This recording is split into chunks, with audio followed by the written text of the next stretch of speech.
right, welcome into the Aftershock. Jamon Moore, Robert Jonas. We are going to get you going after a Quakes win. Robert, the first one since Leagues Cup at home. The team had struggled to be able to get a victory since the start of Leagues Cup in front of the home crowd. Tonight's as good a time as any. Probably almost couldn't get a better time. And got out to an early lead. Give us your just high-level thoughts about this particular game from your perch in the press box tonight. Yeah, the literal high level opinion. So, you said it. These Quakes came out in that first 20 minutes, and they look like the team that was sitting, near top of the conference in that position. Real Salt Lake is holding a home field advantage, and Quakes played like I think they've shown it at times this season, especially early on. This was a really good again, statement I think from this team to start the game off very strong, and when they got the 2-goal lead, it didn't feel like Real Salt Lake was suddenly the better team. I think the Quakes did let them back into it for parts of the first half, and an unlucky bounce right to Chicho in front of goal, and they get their goal right before halftime, which could have been pretty debilitating in terms of morale, in terms of kind of momentum. And when Salt Lake came out in that second half really strong, it looked like they were going to push to try to get the equalizer. It was nice to see the Earthquakes regroup, start to get some of their own quality possession, get a few shots on goal as well, and basically play a professional defensive second half when the moments required it, and they see that 2-1 victory all the way through the second half of this game.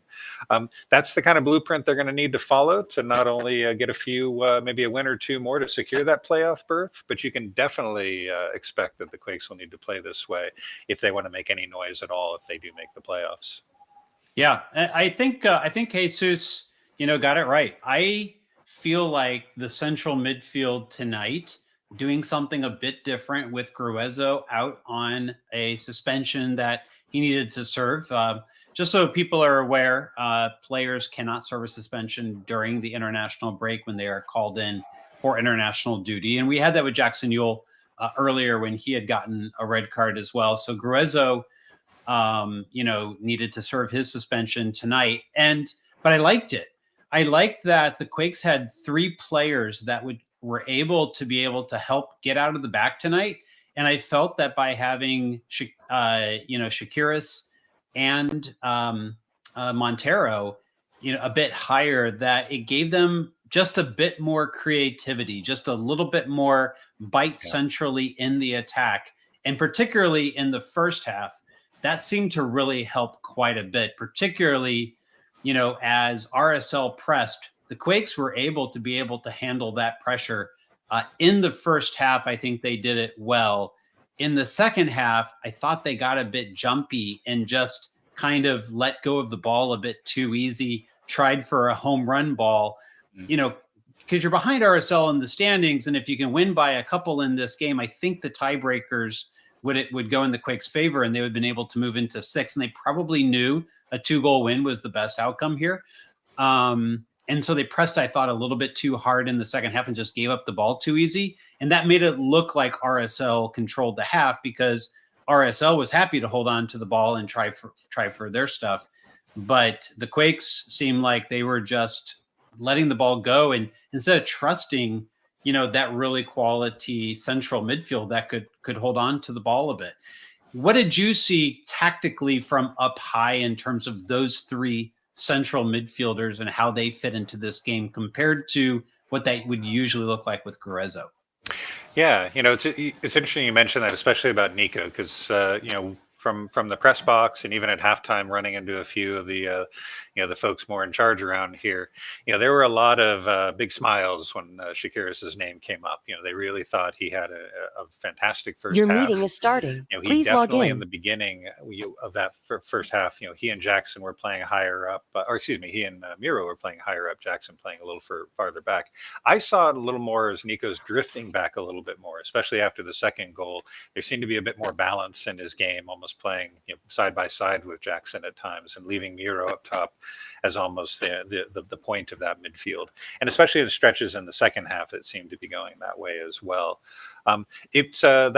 That was a professional performance, from Nico, in terms of, I think, playing to the game, playing to the score, and putting in a really good shift, allowing Luchi to hold on to Judson until closer to the end of the game, and then be able to make the transition to a formation that was definitely looking to see the game out at 2-1. So in those moments, Nico really shined. He kept his feet moving. He was playing at a speed that I liked. He wasn't sort of waiting for the game. He was kind of taking it to the game, and by keeping that activity strong, there were some second balls he got to. There was some turnovers that he was able to create in ways that we don't always see the Quakes midfield able to do, and that was something that kind of put him really high up on my own ratings of what I would consider a strong performance. So some comments about Rodriguez, in the chat tonight. Arturo called him man of the match. Finally got his goal. I'm pretty sure it's his first of the season. Correct me if I'm wrong on that, Robert. Because right. I didn't double check that, but he's around so many situations. He's had so many headers that have been missed off of corners and set pieces this year, but came achingly close at times. You got to love the effort. He's always going all out in every situation, and to nick that ball enough to be able to get it into the net. He gets the game-winning goal tonight, and 2 assists for, now becoming one of the best players in San Jose Earthquakes history. Christian Espinosa, 10 goals, 10 assists on the season, only the 4th Quakes player to do that. But let's talk about Rodriguez, because another night where his defense was absolutely stellar, in the right place at the right time, clearing balls out of there. And that box in the second half looked a bit muddy. It was brown on the TV around Danielle's feet. And Rodriguez, had to deal with, some pretty lively attacking sequences, in that box. And, take nothing away also from Jonah Menso, who I thought redeemed himself a bit tonight in his appearance. But it really is the Rodriguez show back there right now, isn't it? Yeah, and I'm glad you brought up Jonah in that statement as well, because it really did feel like Rodriguez was given maybe that much more permission to be aggressive. We saw him make one of his classic 60-yard runs and really pull the Salt Lake defense apart to earn a free kick early in the game. He was able to kind of step into passing lanes at times and know that Mensa was behind him. Mensa was definitely not trying to play aggressive, and I think that was very much by design. We know he's not the fastest center back, but with that kind of partnership, it worked tonight. It really looked good, like we saw again early in the season. And this was the kind of performance that, if this had been an April game instead of here in September, it would have fit right in with some of those early seasons. And I will say, minus the late goal give ups, which also plagued this team at times. That's I think the improvement that this team made. We'll probably talk more about it as we talk to Luchi, but that seemed to be a big strong message within the team this week, that kind of recapturing what worked early in the year, and especially in terms of the energy and regaining some of that home field advantage and intensity was on display tonight. And again, for a team that was dangerously close to slipping below the playoff line and maybe scrapping for the play-on game, they've got a little bit more room here to get their results, and hopefully that'll be something that they can take full advantage of. Yeah, so one of the points here, which was, why doesn't Luchi sub sooner on? The team looked tired in the second half. He did bring on he did bring on Marie, is what it was, for Cade Cowell right around the 60th minute, I think it was, which is kind of a typical sub period. Mm-hmm. But he saved more subs. And by the way, good to see Judson back tonight. I believe he came on around the 75th minute, and then Daniel Muni with another appearance tonight, kind of solidifying the back line, and another late sub there as well from I think it was Ayo Akindola, if I remember right.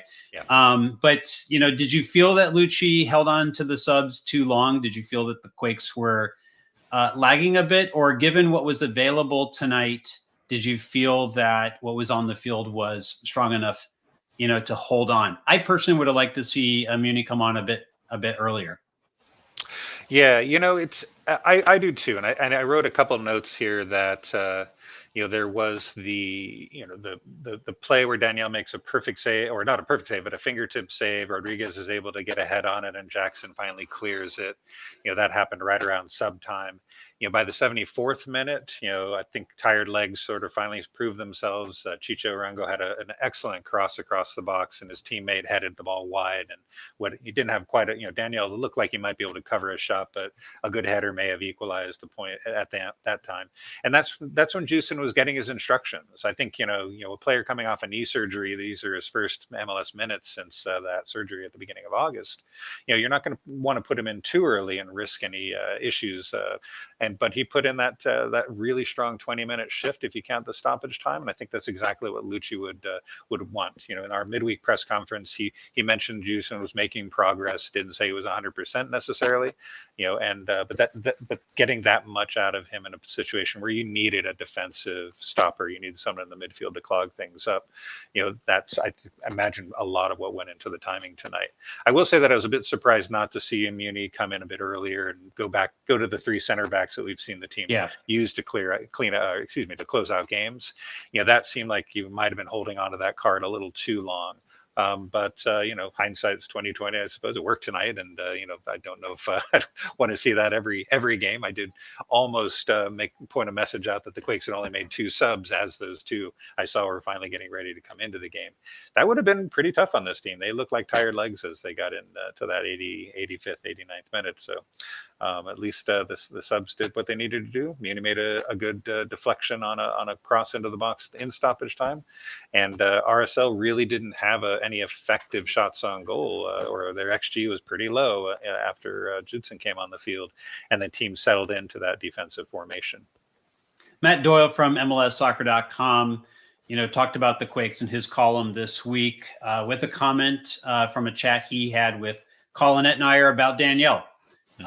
He has, coming into this game, he has the lowest, in effect, expected goals against. So that would only be shots that are on frame, not all shots, but shots on frame. If you take out the goals, and so you subtract one from the other, Danielle on a per 96 basis, per 96 minutes, 6 minutes being the average stoppage time in an MLS game, leads the league coming into tonight. There were 19 shots. I didn't quite catch how many were on target. If you have that stat handy, feel free to throw it out there. But another very solid performance from Danielle. In fact, made the save on the goal initially. Unfortunately for the Quakes, the rebound was able to be put in there right before the half. But Kat, of course, is going to remind us how good Danielle has been this season, like what she saw. Ken says Daniel is so good. Skeptical the first couple of matches of the season, but he's been a huge upgrade and has kept us in many matches. Arturo says incredibly solid. It's one thing we'll never have to worry about, top 3 keeper in MLS. And our analysis before the season was exactly that. He, based upon his Brazilian performances, he ought to be able to be a top 3 keeper in MLS. He's proven to be exactly this. Maybe tonight you give man of the match nod to Rodriguez because of the goal plus the defense, but another spectacular performance from Daniel. Yeah, and it's not something you want to take for granted, but it's definitely something you're expecting to see, and he's really gotten into that rhythm. I was thinking the same thing, and kind of half jokingly when I sent that out on Twitter that I'd love to see a little more. How much would the Quakes be suffering without Daniel in goal? And I'm nothing against JT, but Daniel has really stepped up the consistency of his performances as he settled in. So you mentioned about shots. I think the stat sheet, I could write it right there, says RSL had 7 shots on target and a total of 14 shots from inside the area, which is many of those are blocked or off target, but that's a potent offense. We know Salt Lake is kind of put their a lot of eggs in the offensive basket this season, especially trying to make a difference. And Arango was kind of at the top of that and got his goal tonight. But hey, if you can give Chicho his one goal and keep everyone else off the scoreboard, you're probably going to get a few wins against the Salt Lake team, given the way they play. And that was exactly what the Quakes walked away with tonight. Yeah, more comments about Daniel, and of course Bruno Costa, with his connections to Brazil, did a great job along with the analytics team. Got a chance to talk with one of the analytics team members back up in Vancouver about Daniel and how they were able to go about identifying him and things like that. So a really great combination of scouting and data analytics to be able to identify him, and then just opportunistic. Obviously, with contract situations, the Quakes had to pay a little bit, but you got to admit, probably worth the price. Calvin says that they gave man of the match to Espinosa, 2 assists. Hard to argue with that. Let's go back to Christian Espinosa again. Now 10 goals, 10 assists on this season. I believe those assists count secondary MLS hockey assists, as I like to say. But that's the way MLS does assists. And so 10 goals, 10 assists so far this season, 2 primary assists tonight on both goals. I mean, what can you say about Christian Espinosa that hasn't already been said? Have you thought of something you could say about him? I'd say back in the MVP race, baby, because this is exactly what we saw at the beginning of the season. The Quakes made that big jump forward, and he was getting so much attention. I think it were the goals at that point, because goals always get you player of the week honors and that. But you're going to see Espinosa on the team of the week without a doubt. That was an incredible performance. And you mentioned the double digits goals and assists this year, and I'm quoting the MLS communications stat here, which I know you sent to me as well. But that's something we've only seen in San Jose back in the very early part of the league. Eric Winalda in the inaugural season, and then Ronald Cerritos and Lawrence Lozano did it the year later in 1997. It hasn't happened since. Of all the players on this team, to get someone with that kind of combination in front of goal, being that dangerous with the pass as well as the shot, has just not happened. And so that puts him in not just that rarefied territory, but in a league that's definitely changed offensively from those early years when everyone got a goal just for showing up. There was no real defense in the league, from what I remember. It's all that much more impressive that he's been able to be the 4th member of San Jose to reach those lofty heights. Might be just a little bit of a long shot, but if the Quakes were able to just go on a tear here to end the season, and they finish top 4 in the West, and Christian Espinosa adds on a couple more goals, at least 2 or 3 more assists along the way, in your estimation, what are his chances of being able to get MVP tonight? Dennis Bouanga, I believe, had a brace, at least last I checked, in the LAFC, LA El Trafico game. There's some pretty stiff competition. Haney Mukhtar has had a great season. And, well, there's this guy in Miami that's pretty good as well. And while we've only mostly seen him in Leagues Cup games, and he might just be close to winning an Open Cup trophy as well, there's a chance that if Inter Miami finds a way to get into the playoffs at this point, that somehow, he could actually get voted as the MVP. But what do you think about Christian Espinosa's chances, given everyone at kind of the top of the MVP table? Because MLSsoccer.com didn't rate him in their recent article as being on the short list. I appreciate you bringing up Sergio Busquets too, because you're absolutely right. He's been fantastic in Miami. My number 1 pick right now, if the season ended today, is Lucho Acosta. That's FC Cincinnati. He's been incredible, goals and assists in a way that Espinosa is kind of on the doorstep of those same types of numbers. But Cincinnati at the top of the Supporters Shield race, he is the runaway MVP at this moment. So the Quakes would really need, if they had a strong start here. Hello, everyone. Thank you for joining tonight's post-game press conference following our 2-1 victory over Real Salt Lake. We will start with questions in Spanish from Paula Marín. Muy buenas noches, felicitaciones por el resultado. ¿Cómo se manejó la presión y urgencia, prioridades para este juego, y qué cambios fueron necesarios para la ejecución del plan de juego para esta noche? Muy buenas noches y gracias y felicitaciones por el triunfo. Gracias. ¿Me escuchan? Can you guys hear me? Sí, escuchamos. Ok, Muted. thanks. Sí, tú dijiste la palabra correcta, urgencia. Bueno, la presión se siente siempre en este tiempo, en las temporadas en MLS, porque todos quieren entrar al playoff. Y todos lo saben, es muy apretado los puntos, cada punto es oro. Los chicos hablamos esta semana que tener presión es un privilegio, porque estamos en una posición para pelear el playoff. Y significa que hemos trabajado fuerte y estamos en esta posición porque hemos trabajado. Y por qué tener miedo en eso, ¿no? Seguir en trabajar, seguir creciendo en la confianza y en la fe en nosotros mismos y tener urgencia, como enseñamos hoy. Creo que esta primera mitad fue uno de los mejores de nuestra temporada. Y iniciamos muy bien, atacando, defendiendo, presionando y muy orgulloso de los chicos también tener un segundo tiempo maduro para manejar los tiempos del juego y sacar el resultado. We will now take a question from Robert Jonas. Thank you, and congratulations, Coach. It's back in 3 points at home. I know that was something we talked midweek about, the importance of having a strong game plan and coming out strong, and that's exactly what it looked like tonight. Those first 20-25 minutes, this team looked as good as it has all season.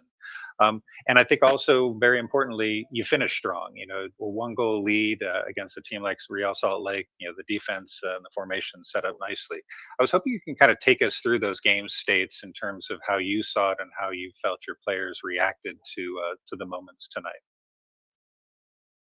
Yeah, I was saying in Spanish, I thought it was one of our best first halves of the season, with urgency, taking initiative, scoring early, but pressing early, getting pressure on the ball, circulating the ball quickly, first pass forward when we want it, attacking their box with urgency, with desire, and putting things on frame. It's a great first goal. Cade winning the ball, playing forward, Jabo combination with Christian. And the second goal too, on a set piece, the second phase, Christian staying connected on the second phase and putting it back in, and Rodri finding a way to redirect it. So that was a great start. Unfortunate the goal they scored at the end of the first half. A bit unlucky with Daniel making the save, hitting the crossbar, and then bouncing in. But at the end of the day, it's going into the second half. We talked about first half's over, and we need to put an effort and a focus to win the second half. We're not playing to score. We're going to play to try to win the second half. And, we did have to defend and absorb with ourselves chasing the game, but we did create our own chances as well. And like you said, I thought we finished strong, made some tactical adjustments to defend the box and even create some offensive transitions. So proud of the guys. You could feel their hunger and their energy even before the game, and that's what we're capable of tonight. And we got to recover quickly because we want to continue to show our desire against Portland. Next, we'll go to Titus Wilkerson. Hi, Luchi. Thanks for your time. Obviously, last game, guys are given 3 yellows, took a red, had a few more fouls. And obviously here tonight, you're able to limit your fouls. You're given no yellows. How important do you feel like that cleaner play was in helping secure the win here tonight? Yeah, look, it's hard because you don't go into a game plan and say, guys, don't get yellows, because we would need to be aggressive. The game is about being aggressive and kind of teetering on that fine line of aggressive and under aggressive and over aggressive and cards and how those things play out. But we were aggressive, but we were smart and we controlled emotions and we were tactical about the foul. So we got away with no yellows, which is always important, and not getting guys suspended. But I thought we were still aggressive. We were getting pressure on the ball, and so that's the most important. Whether we get cards or not, we want to be aggressive, But like you said, game state, not giving away fouls, not giving away silly cards. I thought we did manage that well tonight. Next, we'll go to Jamon Moore. Unmuted. Hey, Luchi. Good to talk to you. Congratulations on the 3 points. Three kind of historic things that happened tonight. First Black woman to ever referee an MLS game was your center ref tonight. And then also Christian Espinosa 10 goals, 10 assists this season. Clearly his best, year as a Quake, and it hasn't been done since the team was winning trophies back in the early 2000s, I believe. And also Jeremy Abobasi tonight with his goal moves into tied for fourth place in Quakes history in terms of goals. Just kind of reflecting in terms of the performances of those players, plus Rodriguez giving his first goal tonight, and he's worked so hard all season for one. Kind of what stands out to you now that this game has happened. Thanks.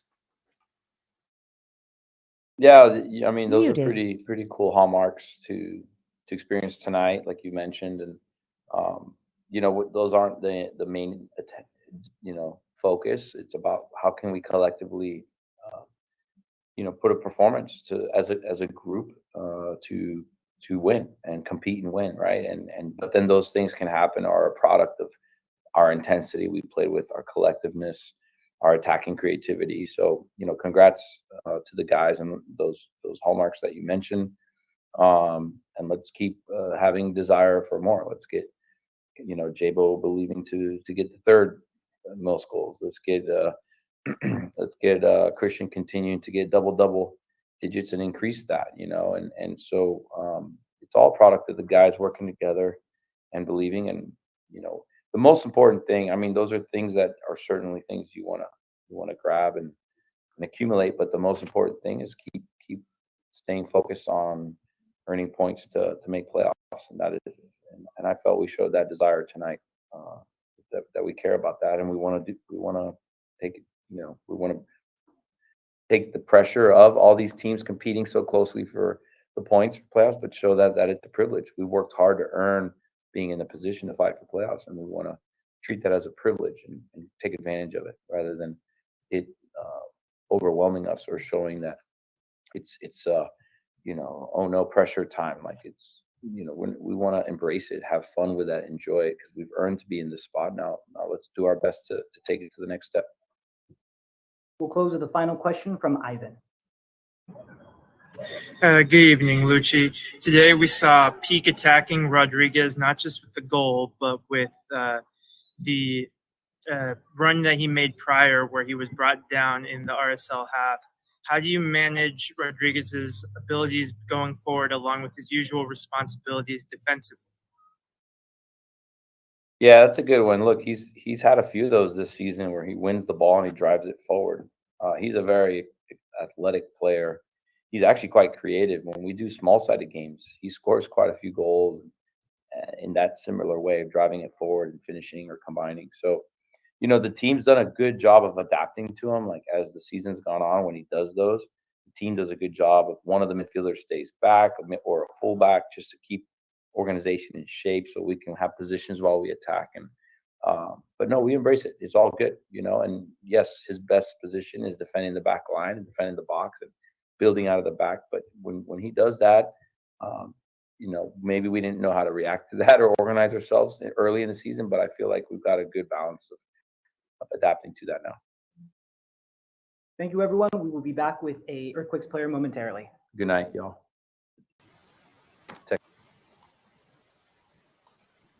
I'm on mute. Okay, let me get off here. So, hey, Robert, Luchi, you got the first question there, and most of I think the commentary that was useful from that particular press conference came, from responses to you. What did you feel about what you heard from Luchi tonight?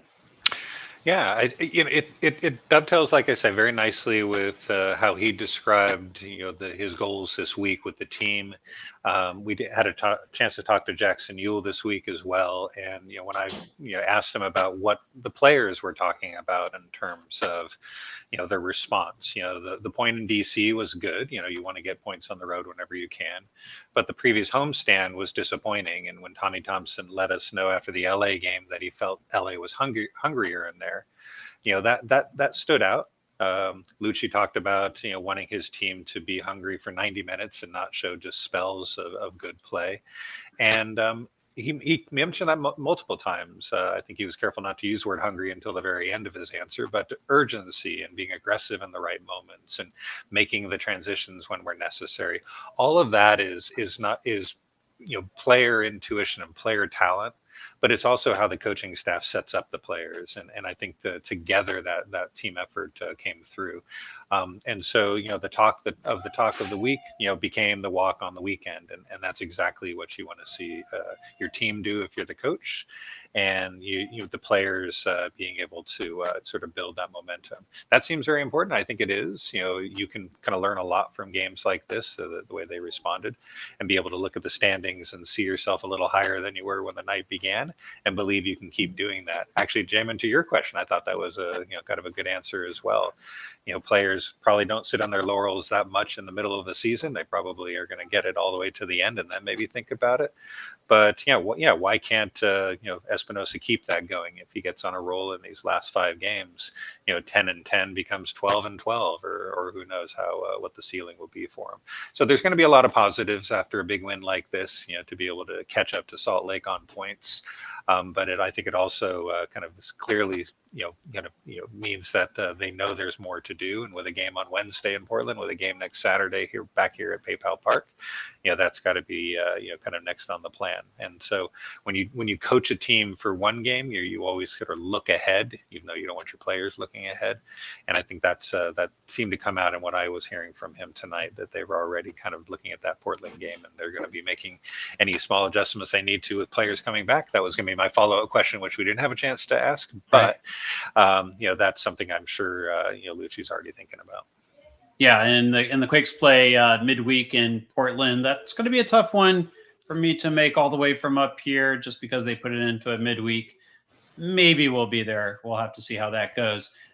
So a couple debates going on in the chat. So while we're waiting for a player, because we are going to get one, and I'm waiting to hear who that will be, unless you've already heard who it's going to be, Robert. Yeah, not yet. So Cade Cowell. So tonight, I felt that he really kind of came out and pressed the game early. He created a couple dangerous opportunities. I think he hit side netting on a shot early on, and did take a couple early shots, and he did win the ball and passed it to Abobasi, who on the Abobasi goal, it went from Abobasi to Espinosa back to Abobasi, and so certainly Cade contributed to that first goal. John Jay's point, which is hard to debate, is that he did very little after that. It did feel like he pulled a bit of a disappearing act, at least from the television perspective.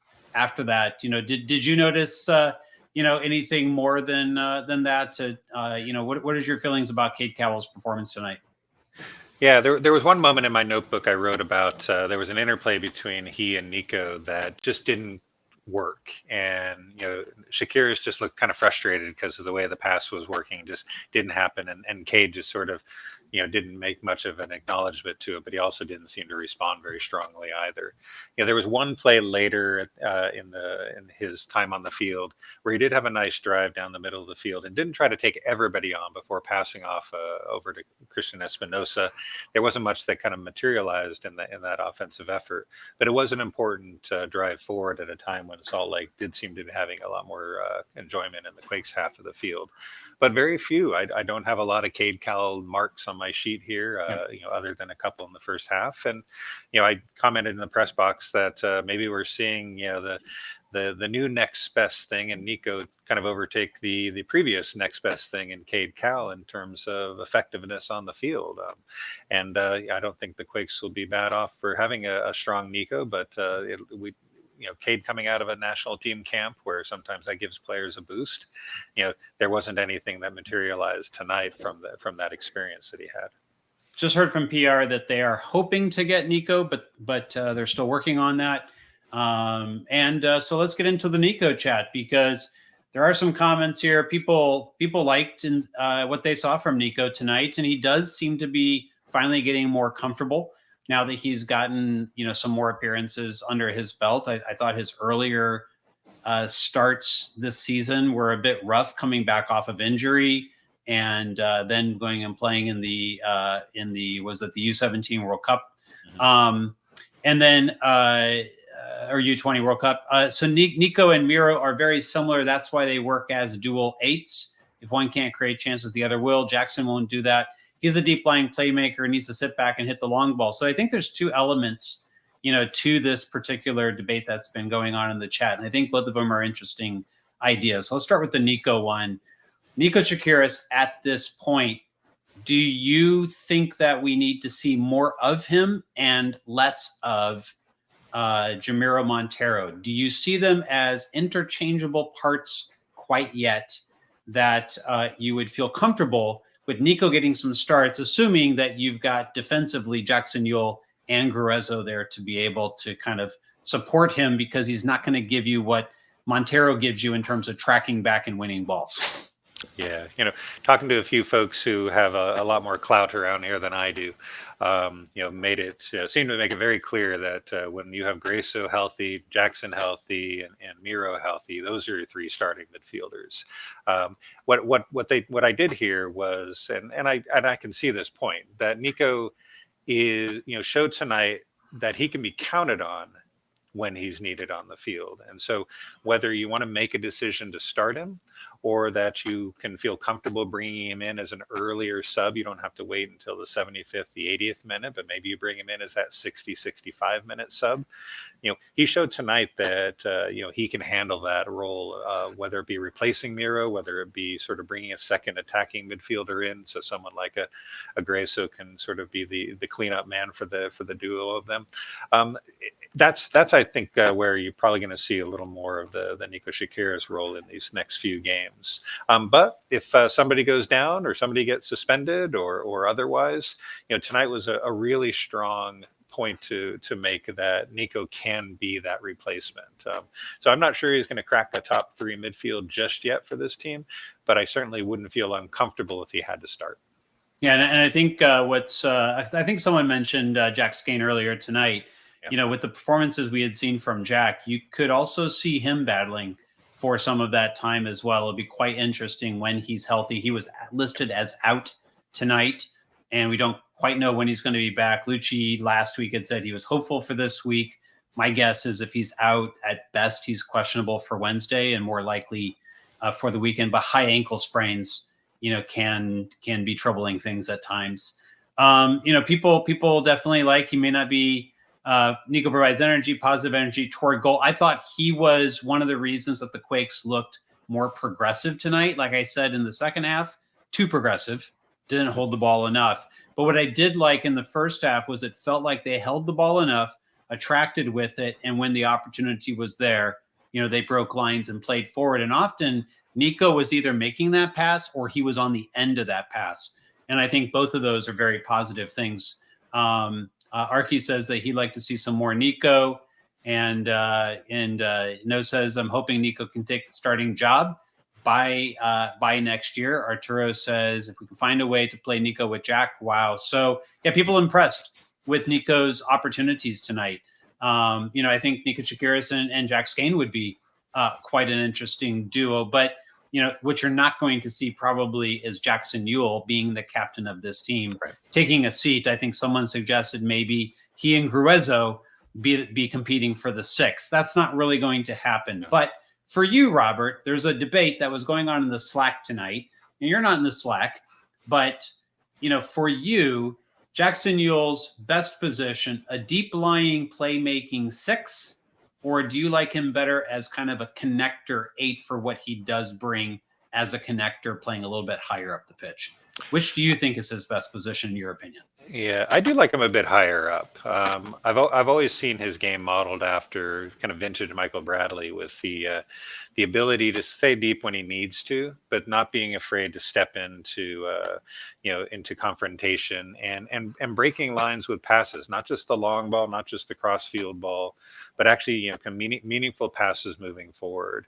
It's something that Jackson has spoke about repeatedly when I talk to him, almost every preseason about, what are the goals this year? What are the statements?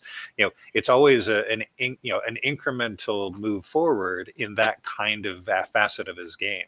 And when we've seen him, comfortable, a little bit higher up the field, when Carlos is playing at his best, when, Judson is playing at his best, he looks very good. He's a late runner into the box. He's had some really nice goals on his career, and I like him playing that higher up. I don't need to play him right in front of the center backs, or dare I say, kind of settling in almost like a third center back at times. He needs to do that at points in a game, but I'm not convinced that is his best position. He's good back there. I really do think he's good. But if you want to capitalize on what he's best at, I do think you got to get him a little further up the field. He's going to be able to play that way with a healthy Carlos Grayson, with an engaged Carlos Grayson, knowing again with Judson, and that's what I also thought was a good mark tonight, that he got his minutes first since his surgery. That there's a couple guys that can come in and both be defensive if the game state demands it. So all of that is to say that I want to see Jackson do take that little step further up the field and be able to break lines in a way that we've seen at times, and I know that he works a lot at him training to get better at. Yeah, a question here: should Jackson be playing in Miro's role? And I see them as, could Jackson do what Miro does? I think there is some of that in his game. I think there's a lot of that in his game, actually. Yeah. I do think he is a pretty good defender at this point in his career compared to where he was earlier in his career. So could he do some of the pressing that Miro does? Jamiro Montero tonight was sitting at the top of a 4-4-2 defensively for most of the game until they went to three center backs. And Jamiro does a lot of the pressing, and he and Jeremy Abobasi alternate. I don't personally see, though, that Jackson Yueill would be a very effective presser at the top, side by side with whomever the striker is, whether it's Abobasi or anyone else. And I don't think that Nico can do the recovery that Miro can do. So while Miro doesn't give, for me, enough in the attack, replacing him defensively, I think, is a taller order. Sure. I think that's a good point, and to that, we don't see Jackson have to play with his back to goal or try to take a longer ball and kind of take a bit of defensive pressure.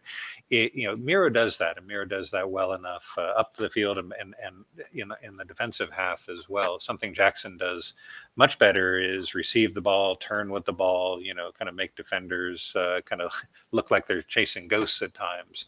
And that's not something that Jackson playing back to goal like we see Miro do at times, not going to happen. So I'm not sure that is a straight swap in a way that the Quakes can just use and not have to make some significant adjustments to the way they play that front three. So interesting conversations, sure, about who might play where, and that's where I do think again it's encouraging to come off a 3-point game where people, folks played the way we know they can, and put in some good performances, and guys that are sniffing for minutes like Nico and Judson are shown to be reliable in ways that Luchi's going to be able to count on them. I was actually quite worried in the mid-week press conference when I asked about injuries and availability, and even Luchi seemed to kind of be caught off like, well, gosh, he felt like he was saying half the team at the time, and it was a pretty thorough it was a pretty long update, but the guys that needed to step up tonight stepped up tonight, and that's I know something he's going to be able to work with in this 2-game week that we have coming up. Some chatter about Gruezo, that he's fallen off as the season's gone on. It is tough to disagree with that.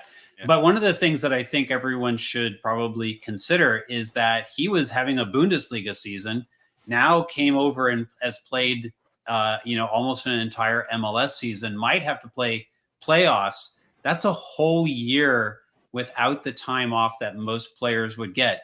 It feels almost normal that he should have that fall off. Again, nice to see Judson back tonight. Does Gruezo need an extended rest? That's a great question, because the suspension for today is not it won't end up being a long time, because he could be on the field by Wednesday, and so coming off the international break, and now right back into things. I'm not here to say whether people need breaks or not. I think obviously he could certainly benefit from it, because I've seen him be a little more lackadaisical in keeping up with players over the last couple of weeks, especially in the last homestand. But if I'm Carlos and I look at the schedule and I see 5 games remaining to make a difference, I find the energy that I need to stay in there as much as possible. And no player is looking at their logical sub and thinking, oh, good, I've got cover. Everyone wants to be out there 90 plus minutes, I can tell you. But for Luchi, that's good because he knows Judson's there to push Carlos, not just in training, but for game time as well. And I think together that bodes extremely well for hopefully a motivated Carlos Grasso, showing us that same mentality we saw in the first couple months. He's dropped off, I think, in the intensity, and that therefore a little bit of the effectiveness that we know that is a hallmark of his play. Yeah, and also the fans pointing out that he did play in the World Cup, not consistently. He does split minutes with Caicedo there, but he is doing this travel back and forth to South America every time there is an international break. So there is quite a bit. And he did get tonight off, and I think that's hopefully a good thing. I hope he gets a bit of rest and comes back a bit stronger as a result. But yeah, his season honestly, ideally, would be done in a normal stretch here, and he would have been able to be able to do it. We are waiting for Nico Shakiris, so we're really kind of hoping that we will get that fairly soon here. So definitely going to try to hang on here as we approach about 45 minutes into the show, and we'll try to get you guys out about an hour in tonight. Any comments on the return of Jonah Mensah? I think given the midweek, so there's 2 factors here. Given the fact that he was unavailable last week, it just felt like he was in another suspension situation or something like that, because the team is clear not being forthright about why he's not available. And then Oscar Agren gets recalled on loan, and an announcement happened early this morning that he was recalled on loan from the Colorado Switchbacks. And it just felt to me like, Daniel Muni is going to have to start tonight. Oscar Agren is going to have to back him up. Mensah's not going to be available. Beeson's not going to be available. Obviously, Nathan's out for the remainder of the season at this point and can't come back because they're not going to have the cap space, even if he was healthy again. So surprising, Jonah Mensah with a start tonight. Were you surprised as much as I was? I was surprised, especially given some of the word choice that Luchi's used in his last couple of press availabilities. After the DC game, it was a very short, almost a no comment. Actually, it might have been no comment. And then even midweek, there wasn't a lot of update other than there will be an update, or he didn't have much to say about it, is kind of how he said. And so, it felt like, and I think I responded to one of your messages this morning about, just felt like Mensah was still on the outs, that, if Muni was healthy and ready to go, that he'd probably get the start, and that, Mensah might be an emergency center back, and if necessary would get the play. It may very well have been that. Daniel Muni did get the last 5 minutes tonight, but had picked up a knock earlier in the week in training, and so wasn't 100% necessarily going into the weekend. He certainly wasn't 100% midweek, where he was only about a half training level, and so it might have been a necessity to have him in there. All right, we're going now to Nico Shakiris. Hello, everyone. We are joined by midfielder Nico Shakiris after tonight's 2-1 victory over Real Salt Lake. We will start with a question from Jamon Moore. Unmuted. Hey, Nico, congratulations on the win. And you've been getting a lot more playing time recently since getting healthy and coming back from the U20 World Cup. So, how are you feeling right now? You seem like you're hitting your stride, had some really good passes tonight. It felt like there was good chemistry between you and Jackson and Jamiro, particularly in the center of the pitch. Did it feel that way to you as well? Yeah, it did. I mean, I've been happy with the minutes that I've been getting, and with this playoff push, it's important for us to stay as a group. But I've been happy, and the group has done well, and tonight was a big win for us. So we look to continue that within these next few games. But listen, the chemistry, with guys coming on the field, new starters, it's all been healthy and it's all been positive. So we're looking to take that into our next 5 games here. Next, we'll go to Robert Jonas. Yeah, congrats again, getting a win like that. The coach talked about the sense of urgency, a little more aggressiveness in this game, and it was something that I had asked your captain Jackson Ewell midweek about. The team not necessarily showing as much hunger as it felt like it needed. Given the situation, given the playoff race that's going on in the Western Conference. What was your mentality, and what was the team talk like? Leading off this game in terms of the types of performance that you and your teammates were hoping to put out tonight against Salt Lake. Sure. No, I mean, this week, it was an important week for us, especially these next 5 games. We'll take all the points we can get, and especially at home, we want to perform and get our 3 points. So that was important for us coming into this week. Guys coming back from national team, and, it was important for us to take in what Luchi wanted us to do. And I think we had good momentum coming from last week, a tie in DC, and then 3 points again tonight at home. So, we're excited, and I feel like we're getting our momentum back as a group to make this push. Next, we'll go to Ivan. Good evening, Nico. So next up, you've got the Portland Timbers midweek over in Portland, an opportunity for redemption now with some momentum. What are your thoughts going into that match with a bit of a busy week coming up? Of course, no, these next few games, like I said, are really important.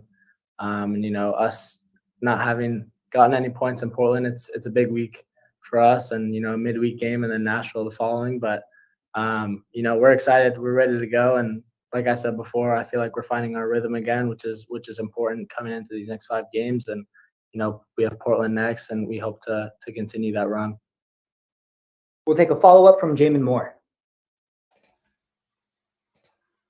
Unmuted. Hey, Nico. So, with Carlos Gruezo unavailable tonight, clearly that opens the door for you to be able to get the start like you did tonight. But on a typical basis, it seems like with Jackson as the captain that your minutes are largely going to come, from being able to sub on for, Jamiro Montero and such. He's obviously got a very high defensive work rate. He tracks back defensively, but you also bring a bit of punch on the offensive side as well. What do you see as kind of like, your pluses that when you're on the pitch, it's something that's unique that Nico Shakiris can provide that, the other players who play in the central midfield, maybe don't have the same skills that you have? Thanks. Muted. Yeah, I mean, I don't want to talk too much about that, but I feel like we all bring different qualities, and I think it's important, and, to have that kind of structure, flexibility that we have in the midfield, I think is really important. So I feel like every player, has something special that they bring. But, with the minutes that are given, you got to make the most of them, whether it's 80 minutes like tonight or, maybe 10 minutes next weekend. But like I said, the flexibility that we have in the midfield, and every guy brings a different role and responsibility. So I think we got a good thing going right now. And we'll close with a final question from Robert Jonas. I did want to kind of follow up, especially on that, the midfield pairings tonight. Did you have any instructions in terms of your sort of level of play or level on the field that you were playing tonight? It seemed like there was a lot more sort of aggression in the first half, to be higher up the field, to be kind of in the a little more of a passive playmaker, a lot of energy, and then we saw you kind of looked like you were dropping back a little bit more to help when the team held the lead. What was sort of the instruction that you were following and trying to play to tonight? Whenever you're at home, you want to make the most of it. And that first 15, 20 minutes that we had, we were strong, and we felt like we had them, and, we got 2 goals from it, and we wanted to continue that. So I think it was important, and the group was flying. We were playing well, and we were going at them, which I think was important for our momentum and to get the crowd going behind us. And yeah, I mean, listen, as the game went on, you gotta read the game a little bit, and that's just kind of what we did as a group, and ultimately got our 3 points, which is most important. Thank you, everyone. That concludes tonight's post-game press conference. All right. Okay, so a little bit from Nico Shakiris, and back in the Almeida days, they never would have let us talk to someone his age. So I think it is nice that that the young players get a little bit more trust to be able to talk with us from time to time. What did you pick up, from Nico's comments, Robert? Yeah, I think he is very wise beyond his years at times. There, he wasn't willing to divulge too much about where he feels his strengths are, or maybe what the coaching staff is providing as his strengths, and all credit to him for that. But he was very clear about what he felt the team was able to do tonight, and I think that the ability to respond in a way that it wasn't a loss last weekend against DC. Again, a point on the road can really kind of make for a pretty good flight home, especially when you're coming cross country. But that the team responded, and he was able to respond and take the moment. I love that he said they were flying out there to start the game. I mean, that's something and if you're a teenager, you're always flying. That's doesn't matter what part of your life's going on, and I think that energy is something that can be infectious for players around you, and when you see your feet are constantly in motion like that, and you're disrupting play and keeping the ball moving forward, guys are going to feed off of that. I think he's in a really good mindset right now in terms of knowing when his opportunities are going to be there, that he's not going to suddenly become the everyday starter, but that he feels very hungry to take advantage of that. And tonight was a good example of that. With a pretty significant playoff push, the 4 Western Conference opponents that they will face are all in that little bit of a zone, trying to get the points necessary to stay above the line, or maybe get above the line. To know that he's aware of that importance is also, I think, a very good sign for a youngster to not take it for granted and put everything in that he can. Kat would like everyone to go to Portland, so I will try to be there. Okay, I will do what I can. I will. It's it's a couple hours on a Wednesday night after work, so we will do what we can. We will try to be there. But if you're in the Pacific Northwest, or upper California, try to make it. That's an important game coming up. So with that in mind, right now Kent has some concerns. He said difficult remaining 4 games. Actually, it's 5. Portland versus Nashville, at Minnesota, at Dallas, and then home decision day against Austin. So if we continue playing a low block, I'm not sure we can keep above the playoff line. If we play more like tonight, better. Well, Kent, let's take a look at these MLS standings. Why don't we? So give me a second here. I'm going to pull this Share up. Your screen. Nice. Yeah, let's have a conversation about the playoff line, Robert. Mm-hmm. All right, so. Is there what can I blow this up a little bit and zoom in more? Is that more readable?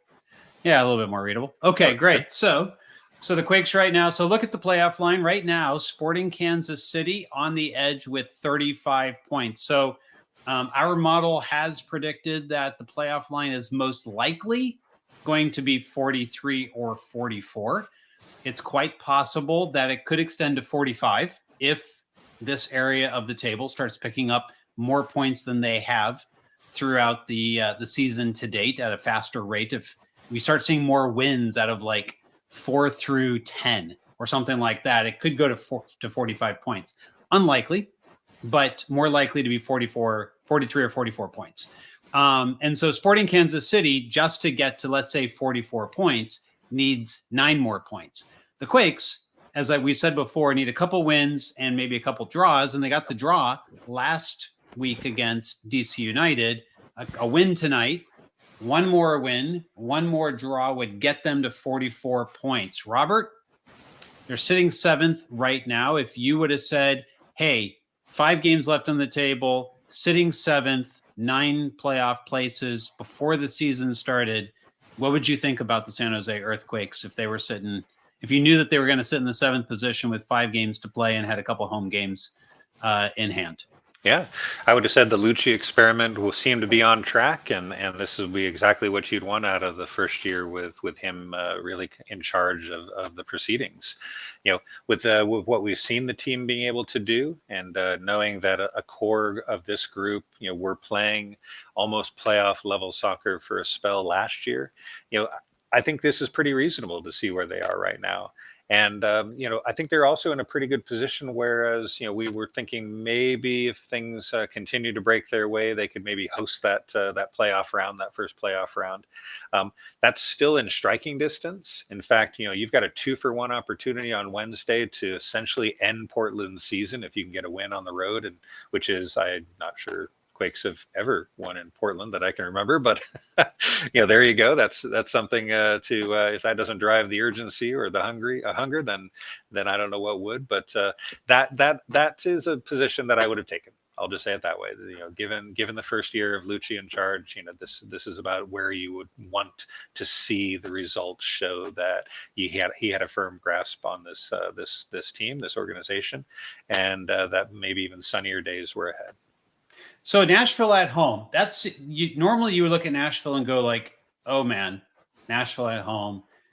That's really not the home game we would like to see on the schedule. That said, the Earthquakes this year have done extremely well at home against teams at the top of the table. LAFC. They did well against Seattle. They did well against both games against Seattle, but including the home game. They beat Philadelphia at home. The only top of the table loss really was St. Louis. They beat now Vancouver sitting in fourth at home. They beat Houston at home. They beat Real Salt Lake at home. Everyone above them in the Western Conference, except for St. Louis, is a team that they have won at home this year. If we take a look over in the East, Nashville's actually sitting in seventh. They have 40 points. People go like, Nashville is a really difficult team, but yet they have the same number of points as the Earthquakes do right now. Not the same Nashville that we saw in the Western Conference last year. Robert, they look pretty good in Leagues Cup. What do you think? Yeah, and I think that's the key. If you think to their Leagues Cup run, they looked fantastic, falling in the final to Miami. But if you look at the MLS calendar, they really only have one win since the start of July. I think they beat one of the DC. It might have been the team they beat, but they really haven't put together much in league play for months. And a team that doesn't have they have the MVP in Hani Mukhtar, sure, but they don't have a lot of scoring punch otherwise. And that feels like a team that probably will come in and bunker and look for their chances, not a team that's going to be aggressive. And so it'll be very interesting to see how the Quakes energy holds up for Saturday's game on a team that's traveling a long way and maybe not looking at it as a full effort game, especially on the road. That feels like a good recipe for the Quakes to step up and again, kind of show the same kind of urgency they played the beginning of this game with. I don't think they should be afraid of Nashville. I don't think they're good, but they're not a team that's going to dominate you, especially defensively, like they were last year. It's not like Cincinnati's coming in. Given that, actually, would worry me. Probably a really good time to face New England as they went in and laid a stinker tonight in Colorado. So kudos to the Rapids for finally getting another win. But New England. What can you say about what's going on in New England right now? I don't want to get into that. So, Robert, final thoughts tonight as we go around. First, we have, by the way, picked up a couple patrons more recently. Thank you to our brand new patrons. We really do appreciate that. We know we're not putting out a lot of written content. Robert and I have talked about this. It's very difficult, I think, in our current lives to find the time to do written content. We much rather get on here and interact with all of you and be able to talk this way. I think it's just better for us and better for the fans in general. But if you enjoy what we do, if you like us, and in the event that we ever write another article again, which I probably will do in the off season, and you want to get early access to that, check out our Patreon for $2. You get into that. But our most popular feature is $5. You get into the patron Slack. Those of you who are brand new, hopefully you made it into the game chat channel tonight. If you have trouble finding channels and things like that, and by the way, you got a lot of new channels now. So wrestling, if you're into that, there's a wrestling channel. There's a geek culture. People want to talk Star Wars or Star Trek or whatever else geek type things you want to talk about. We've got a new geek culture channel. So it's not just Quakes. It's not just soccer. There is other stuff going on in the Slack. So if you want to interact with other Quakes fans who are just as nervous as you in a 2-1 nail biter at PayPal Park, or what you want to commiserate with after a tough loss, it's a great place to be able to hang out. $5 a month gets you in. If you've got a lot of money and you just want to throw it at us, $15 a month is our top tier, and we greatly appreciate that. The hope is that we will be able to use that for instance, travel to Portland. It helps cover gas if we have an overnight stay. It helps cover things like that. Also helps cover our costs. So some brand new equipment. For those who saw us after the Cali Classico, we were on the pitch. We had basically like the lapel mics and things like that going on. That is brand new equipment. That does not happen without all of you. That is very good equipment, actually, even higher quality than we used to have back at Black at his Soul, and that was some pretty good stuff too. So thanks to our patrons, we were able to procure that type of equipment. We'd love to be back on the pitch for decision day and hopefully for home playoff games, maybe even a away playoff game if the budget is there. So your contributions help us be able to do that. So first, thank you to all of the patrons and everyone who is also reminding everyone also to like, subscribe, notify. The more likes we get, the more the Aftershock will get exposed on YouTube to people who might be searching for MLS and related content. And a lot of people saying it's $5 a month is totally worth the patron level.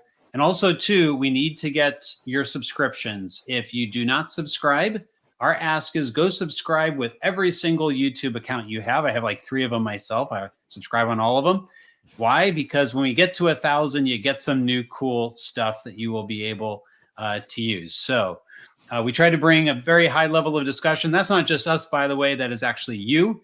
I think that the fans who are there are very educated fans. And if you consider yourself an educated fan and want to discuss the games and everything that goes on during the week with other educated fans, again, you can get into the Patreon to be a part of that. And if you can't afford it, then that's great. Give us a subscribe, give us a like, turn on the notifications so you know. That's right. JMore 1, JMore 2, JMore 3. As Kat says, she's got many accounts, I know. Email addresses are free. Absolutely true. Okay, Robert, final thoughts on the night. As the Quakes win at PayPal Park, you're still there. The stadium is cleared out. You will probably be the last person out of the building that is not cleaning up the trash that's left behind.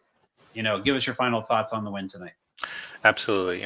Going into the game, going into the week, it was like you said, for the Quakes to make the playoffs, there were some games, some results they needed to get, and getting a couple of wins was going to be key.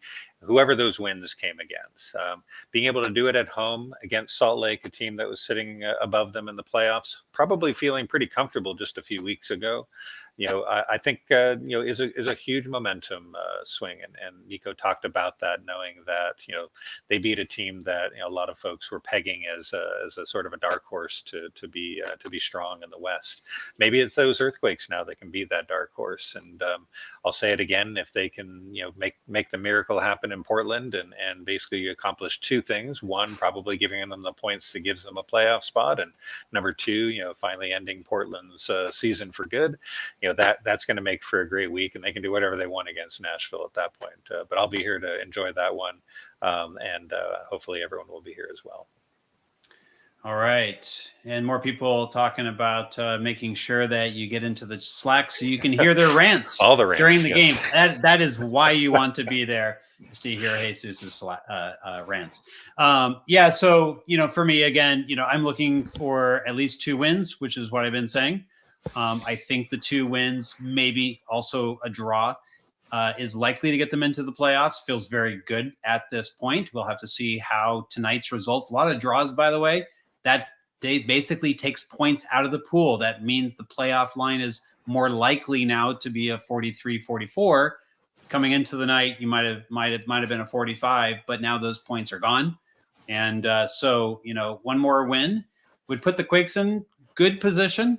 But they'll need to probably get a point somewhere else to be able to get to 44.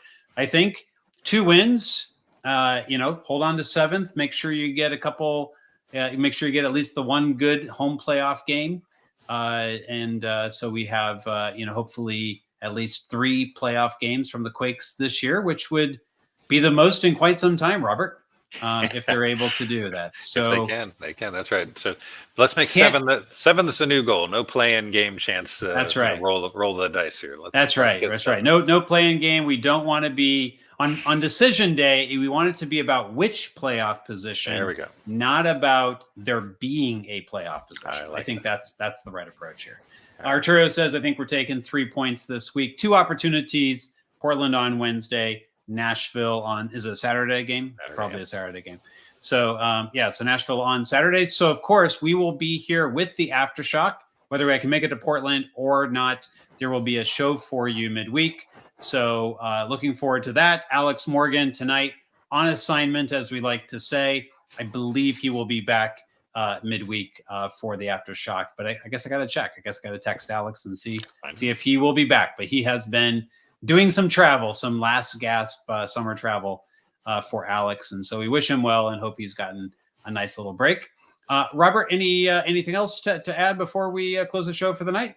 Nope. Let's keep those positive thoughts going into what could be another 6 points if they can get both these results. And I'm going to kind of ride along with Nico on the momentum train and look for this team to come out again with that same sense of urgency on Wednesday night. All right. Thanks for joining me tonight. Thanks for being at the stadium. And fans, if you are on the road driving, still getting back from the game, please drive safe. And we will have you again on the Aftershock on Wednesday. Take care. Have a good rest of your night.